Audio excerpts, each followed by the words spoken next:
Namaste, everyone. Christian Long, Life Enhancement Consultant, giving you a big and beautiful shout out on this Wednesday. We're doing our Transformation Sunday on Wednesday, catching up with previous recordings. And before we begin, let us invoke. Place your hands on your heart. Be aware of your heart. Be aware of your crown. Be aware of your heart and your crown together. Be aware of the connection of your incarnated self to your higher self and above.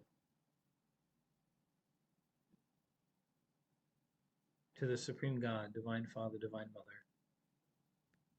to Grandmaster Cho Koksui, Lord Mahaguru Jmeling, to Lord Buddha Kuan Yin, to Lord Ganesh, to Holy Master Count Saint Germain, to all the holy gurus, holy masters, saints, archangels, holy angels, to the healing angels, to the psychotherapy angels, to our divine selves or higher souls, we humbly invoke for your divine light, divine love, divine power, for your help, guidance, and protection, for your soothing, healing energies on all levels. We thank you, Lord God. We thank you all. With gratitude, respect, and love, we thank you in full faith. So be it. So be it. And so it is. Thank you.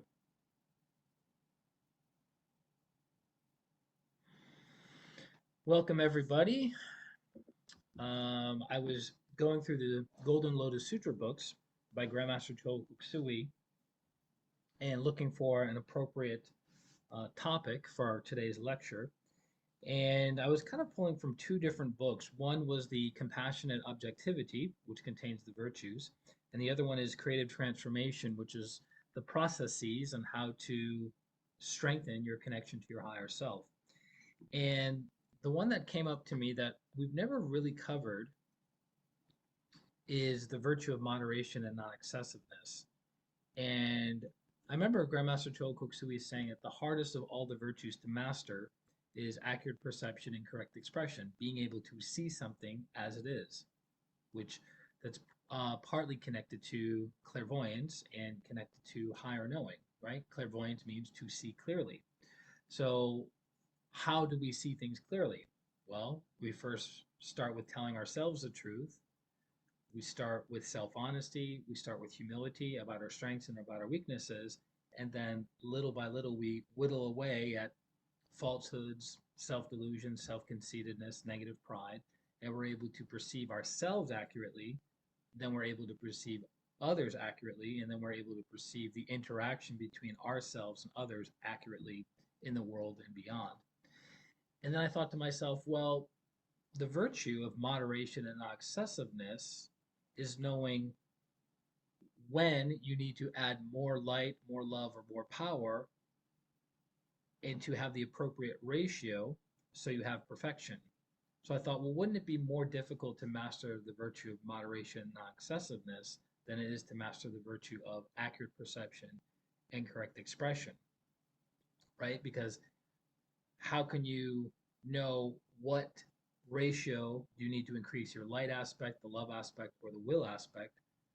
Uh, the only way to do that appropriately is by mastering the virtue of moderation and non-excessiveness, meaning you have to have a deep understanding and awareness of the other aspects of the soul. So I'm still kind of the jury's still out on that of why moderation and non-excessiveness is not the most difficult of all the virtues, because you're constantly balancing those aspects on the physical plane, on the emotional plane, on the mental plane, and on the causal or spiritual planes. So, in essence, the virtue of moderation and non-excessiveness is on the primarily on the physical plane is exercising just enough but not too much, working just enough but not too much, having fun just enough but not too much, having sex just enough but not too much, um, doing your spiritual practice but not too much. Like, for instance, let's say you have family obligations and responsibilities, and it's the choice of do I do my spiritual practice or do I take care of my family responsibilities and obligations? Well, what's your spiritual practice? Well, it's an hour a day, an hour and a half a day, 2 hours a day, 3 hours a day, 4 hours a day.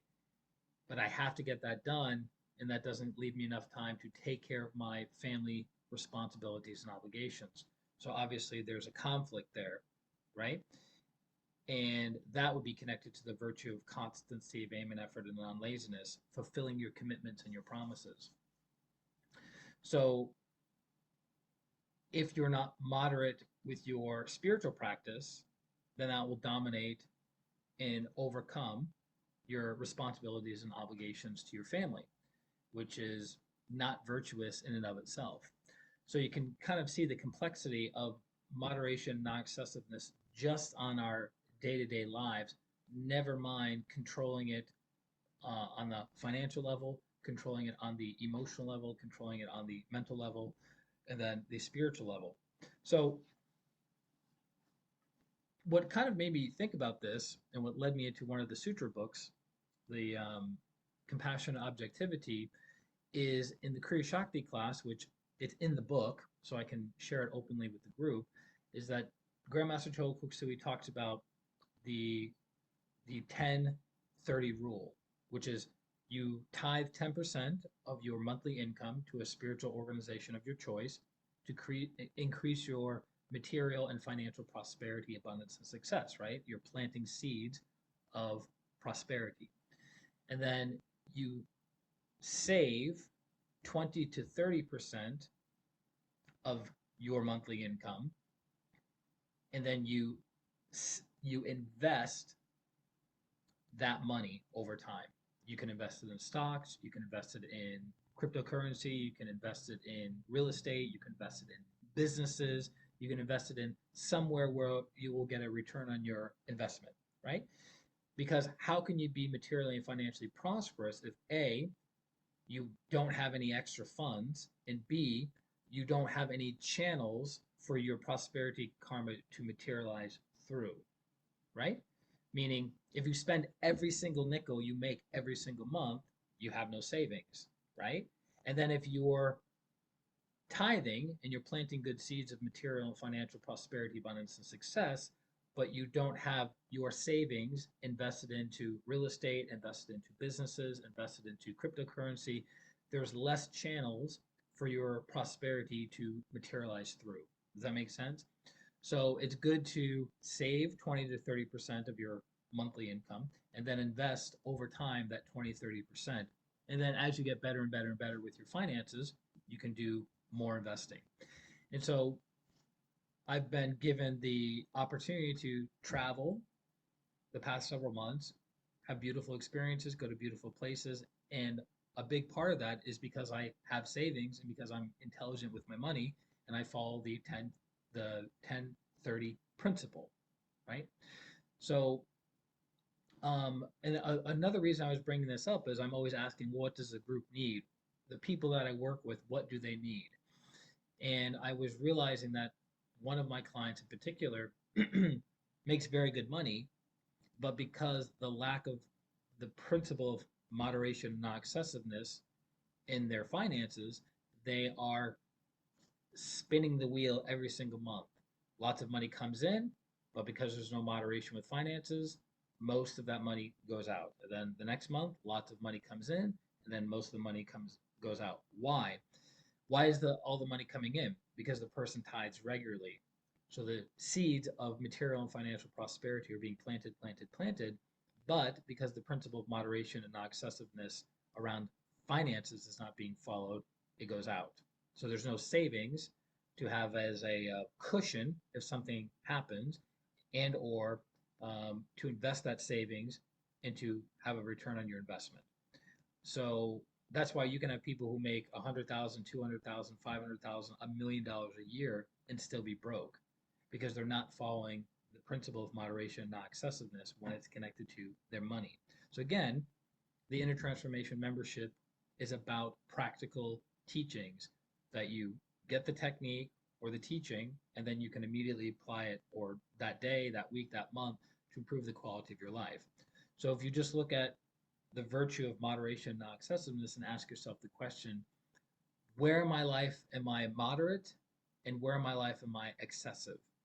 Most all addictions, any kind of addiction, food addiction, sex addiction, drug addiction, alcohol addiction, social media addiction, right? Most all addictions, the person lacks moderation and non excessiveness in that particular area of their life, right? They're excessive with that thing. That's why it's an addiction. And again, pranic healing defines an addiction as something that's excessive, unwholesome, and unregulated desire, right? An excessive, unregulated, unwholesome desire is an addiction. So look at look at your sleep. Are you moderate with your sleep? Are you excessive with your sleep? Do you sleep 3 hours a night regularly? And maybe you need to sleep a little bit more. Or do you sleep 10, 11 hours a night regularly and maybe need to sleep a little bit less? So you can look at your sleep. You can look at your exercise routine. You can look at the kinds of food you eat. For the longest time, my excessiveness was around sugar, right? Eating excessive sugar, which was wreaking havoc on my physical and emotional bodies and basically ruining every other area of my life, right? So that was not healthy for me. It was an impediment to moving my life forward. So when I got moderation and not excessive